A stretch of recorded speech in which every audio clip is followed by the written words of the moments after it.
Hello pecinta sepak bola dunia. Selamat datang di Starting Lapangan. Sepak bola bukan hanya tentang gol, bukan hanya tentang trofi, dan bukan hanya tentang siapa yang menang atau siapa yang kalah. Sepak bola adalah tentang momen, tentang keputusan kecil yang mengubah arah sejarah. Dan di antara ribuan pertandingan yang pernah dimainkan manusia, hanya sedikit yang memiliki makna lebih besar dari satu nama, El Clasico. Pertandingan ini tidak pernah netral. Setiap sentuhan bola selalu membawa beban masa lalu. Setiap kesalahan selalu dibesarkan oleh sejarah. El Clasico kali ini bukan sekadar kekalahan Real Madrid. Ini adalah pesan. Ini adalah peringatan. Dan mungkin ini adalah awal dari perubahan besar. Sejarah panjang El Clasico. El Clasico bukan sekadar Real Madrid melawan Barcelona. Ini adalah pertarungan dua ide besar. Dua cara memandang sepak bola. Dua identitas yang tumbuh dari sejarah yang berbeda. Real Madrid lama dikenal sebagai simbol kekuasaan, kejayaan, dan dominasi. Sementara Barcelona menyebut dirinya lebih dari sekedar klub. Rivalitas ini lahir jauh sebelum sepak bola modern. Ia tumbuh dari politik, budaya, dan harga diri. Setiap generasi punya El Clasico-nya sendiri. Ada era Di Stefano, ada era Cruyff, ada era Messi dan Ronaldo. Dan setiap era selalu meninggalkan luka bagi pihak yang kalah. Karena di El Clasico, kekalahan tidak pernah bersifat biasa. Ia selalu diingat, ia selalu dianalisis, dan ia selalu menjadi talok ukur arah masa depan.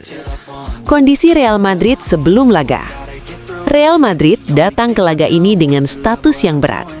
Sebagai klub terbesar di Eropa, Madrid tidak pernah bermain tanpa tuntutan absolut. Menang. Nama besar ada. Kualitas pemain ada. Pengalaman ada. Tapi sepak bola tidak pernah peduli pada reputasi. Dalam beberapa pertandingan terakhir, Madrid menunjukkan tanda-tanda kegelisahan. Permainan tidak selalu stabil. Transisi sering terlambat, dan tekanan mental mulai terasa. El Clasico datang di saat yang sensitif. Bagi Madrid, ini bukan hanya soal 3 poin. Ini adalah membuktikan bahwa mereka masih menjadi standar tertinggi. Kondisi Barcelona dan momentum. Barcelona datang dengan pendekatan yang berbeda. Mereka tidak datang sebagai tim paling mewah, bukan yang paling ditakuti secara individu. Tapi mereka datang dengan sesuatu yang sering dilupakan. Struktur. Setiap pemain tahu perannya. Setiap pergerakan punya tujuan. Ini bukan Barcelona yang romantis.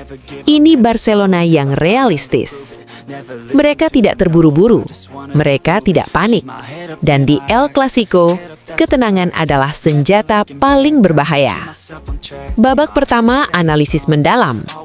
Sejak menit pertama, ada sesuatu yang terasa berbeda. Barcelona bermain dengan kontrol emosi. Real Madrid bermain dengan tekanan.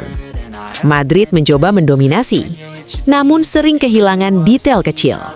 Satu langkah terlambat, satu posisi yang salah, satu keputusan yang ragu.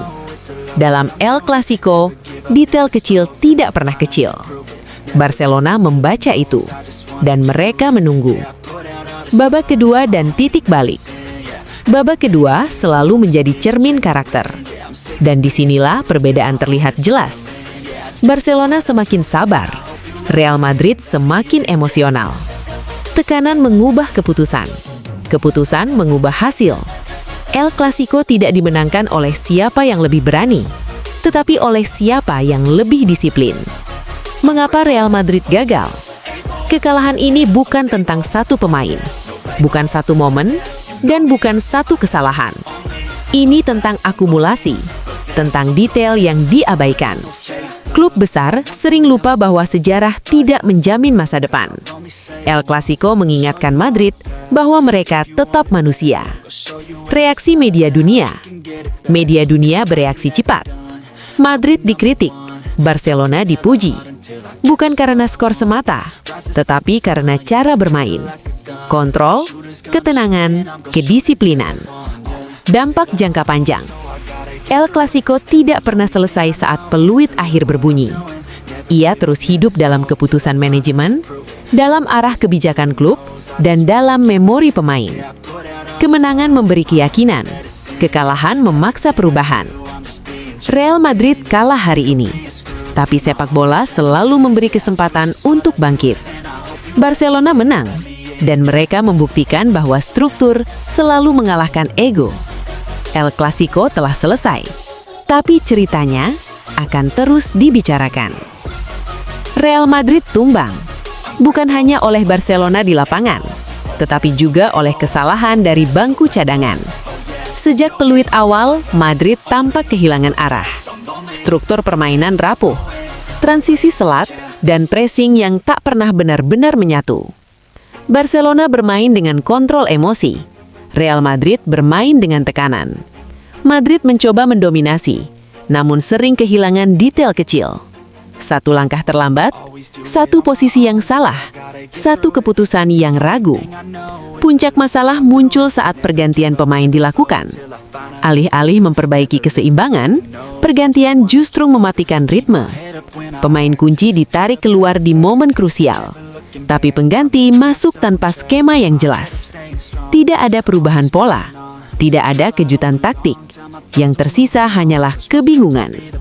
Pertanyaan besar pun muncul. Apa rencana Real Madrid sebenarnya? Saat Barcelona menguasai lini tengah, Madrid tak menawarkan solusi. Jarak antar lini melebar, koordinasi bertahan kacau, dan serangan bergantung pada momen individu, bukan sistem. Inilah yang paling mengkhawatirkan. Real Madrid kalah tanpa perlawanan taktik, bukan karena kualitas pemain, bukan karena mental, melainkan karena kemiskinan ide di saat krusial. El Clasico adalah pertandingan detail. Satu keputusan bisa mengubah segalanya. Dan di laga ini, keputusan-keputusan itulah yang menjadi biang kerok kekalahan Madrid. Tulis pendapatmu di kolom komentar. Subscribe Starting Lapangan untuk dokumenter sepak bola dunia yang jujur, dalam, dan berkelas. No label, oh yeah, you know me. I have only a path, I'm lonely, but damn, I'm going to I don't want no fake love, I want the real stuff. Everybody listen up, cause I'll only say it once. I'm gonna show you all the path, if you want it bad, I'm gonna show